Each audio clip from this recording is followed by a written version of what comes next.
Welcome. This will be my spoiler-free, not that there's any spoilers to give, review of the 1980 arcade classic video game Pac-Man, the original. And I believe it is rated E for everyone. Certainly it should be. So will this video be. And I'm sure you're not surprised. I absolutely love this game. I think before I proceed any further, I'm going to real quick do the YouTube video recommendation. There's not really any that is relevant to this particular thing, so I will just say, if you haven't already watched the most recent Someone News dog walking of Ben Shapiro, called Do You Get It Now, Ben? You absolutely should. But yes, the only other thing to immediately say, I give my general thoughts on arcade games at the start of my review of Space Harrier 2. So gonna try not to restate here what I say there. So I don't think I've ever played this in an arcade. I played other games in arcades, but not this particular one. This time I played it on PC through the, I'm going to see if I can get this right. It is the Namco Museum Archives Volume 1. And this is actually one that I grew up on. Not that particular version, but yeah, 30 years ago, played this on computer. That was actually a version that had multiple different level, designs and backgrounds. But other than that, it was the same, and the graphics and sound stuff was more up to date, obviously, since decades. Well, yeah, over a decade had passed between the two versions. So there is not really, I guess, the I want to talk briefly about, and I also want to acknowledge, I am absolutely not expecting to be able to add much depth to this. I've seen people who go into tremendous detail about, yeah, stuff that I couldn't possibly. I just want to pretty much just praise the game and give some description for people who might somehow not. I don't know. I'm pretty sure nobody doesn't know this. Like unless you just know nothing about arcade games at all. Yeah, you probably know at least some stuff about this, but I think it's worth noting just how iconic this is. Like everyone knows what Pac-Man looks like, sounds like, the movement. Everyone, like when I was a kid, literally everyone could imitate the waka waka, and the I forget who, but someone noted, if you have a pizza and you remove one slice, you have Pac-Man, and the music is also, yeah, we I'm not gonna hum it, but we all know how that goes. And like other arcade games that really got people, into them, part of what is so great here is that it is technically a fairly simplistic thing. Like you can only move in 2 dimensions, up, down, left, right. There's only one movement speed. There are 4 enemies, but they're the same model. They just have different colors. And I believe the background and the maze design never actually changed no matter how much you play of this. I read about at least one person who managed to get a perfect score on this, And in order to do so, they played it for 6 hours straight, which, as much as I love this game, I'm not sure that I would ever have done that. I'd probably tap out after like probably around 5.5 hours. Seriously though, since this was one of relatively few games I had on my dad's computer, I think it was. Yeah, because mom's had the Commander Keen games. Yeah, one of my parents' computers. It was one of the few games. I think we had maybe half a dozen games total. So I have definitely played this game for more than 6 hours, just not in a row. And yeah, like playing it, you 100% understand why someone would be willing to, play it for that long, because you just really get into it. Basically, you are, you know, maneuvering this maze, and given the circumstance, it is of course one of those cases where you can technically see the entire maze from the start, so you can't really get lost, though you can get surrounded.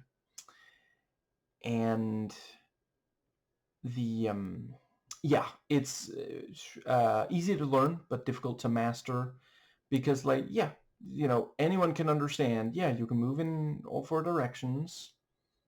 You have to eat I think they're just called pellets.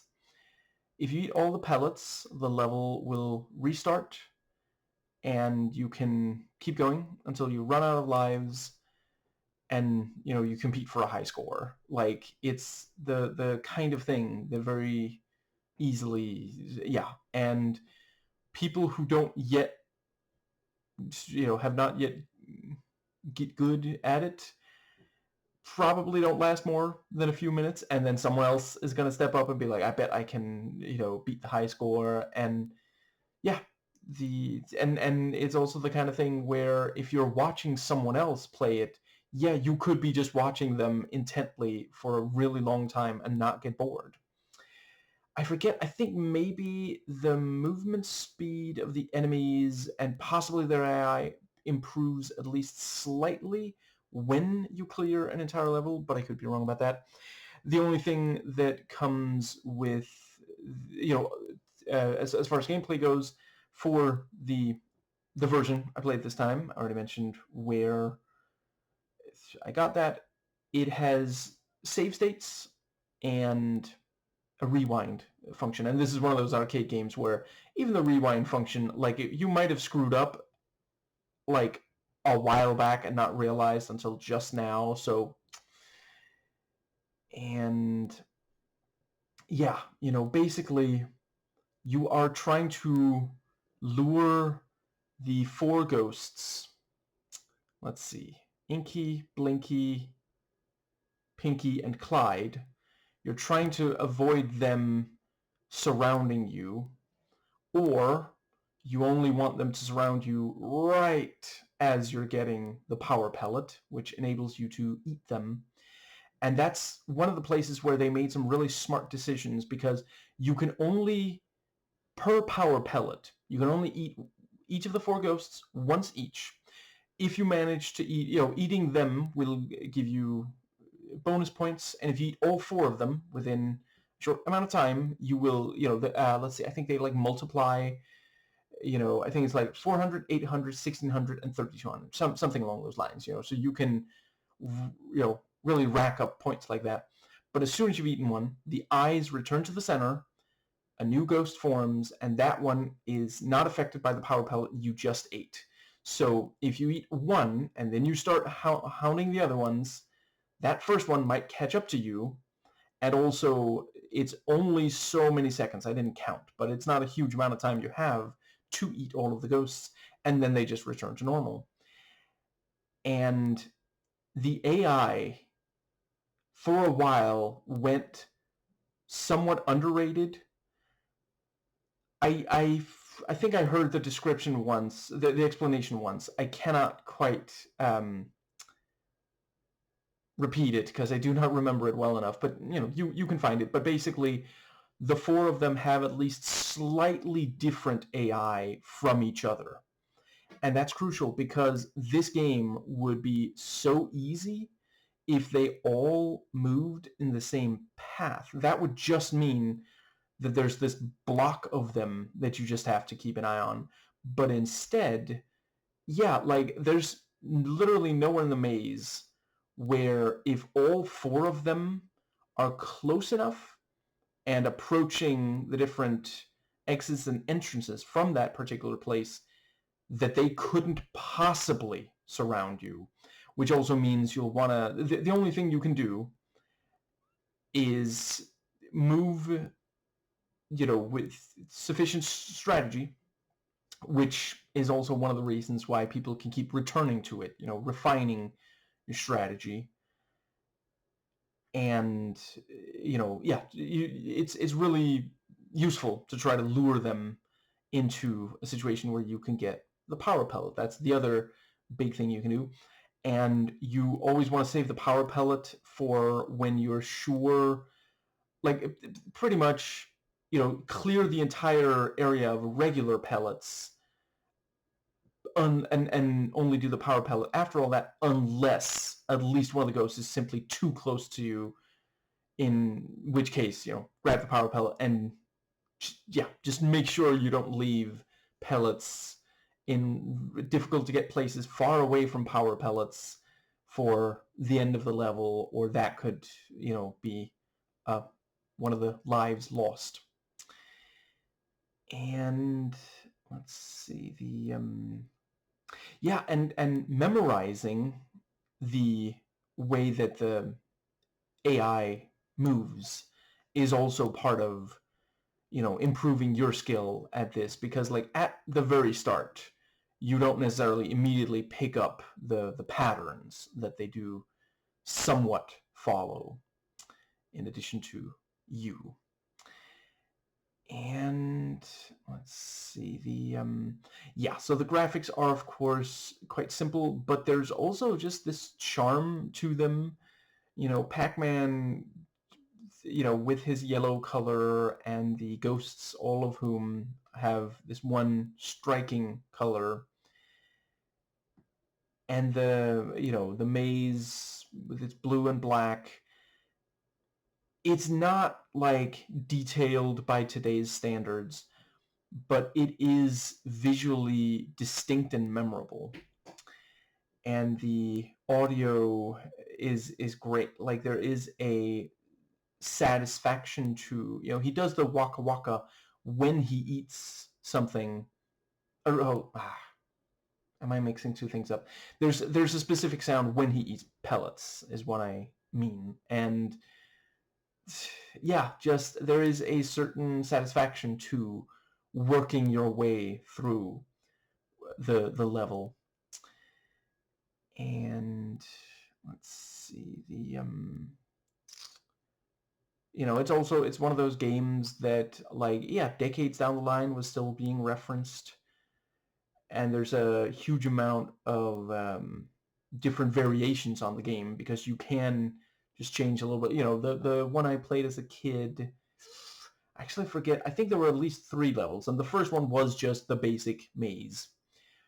I forget the second. The third was like this, I guess like the water around an island, something along those lines, But there's reference to this game in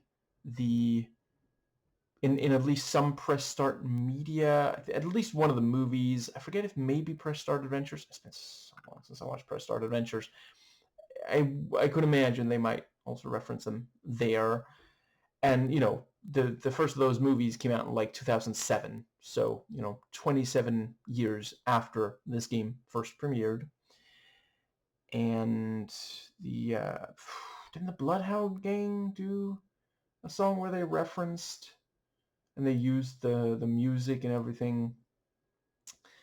And that was like 1999, maybe, somewhere around there,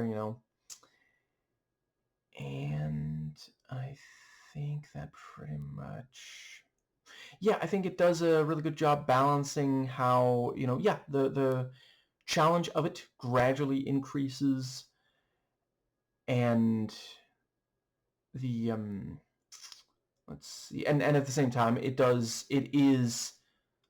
there is some challenge from the very start, and yeah, it's honestly genuinely kind of addictive. And let's see, I think that more or less... Yeah, I think it gets a decent amount out of just having the maze. Like, even when you can see everything in a maze, there is just still some primal urge to reach the end of it, I think it's worth noting the left and right sides of the maze.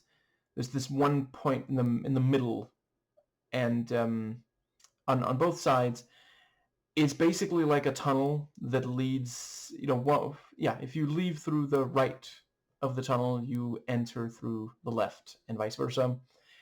And not only can you use it, so can the ghosts. So that's especially one of those places where you really want to be careful.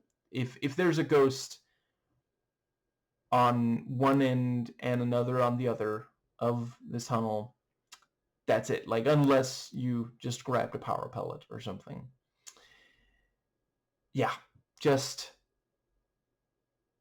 really, really incredible game. It's really no wonder that, like, they made more than this one, which I'll admit, there were years where I thought there was just the one Pac-Man game, but yeah, they made more. I haven't played any of them yet, but I think at least one of them is in one of these Namco, yeah.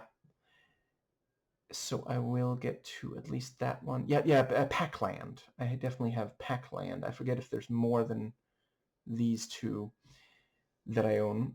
And let's see, yeah, and they eventually made like 3D games with Pac-Man, and I'm aware that there was like a Saturday morning cartoon. Phaelus did at least one video on at least one episode, and really goes to show, in America anything can get a TV show and or movie, no matter how little like, there's not really any lore here. I really...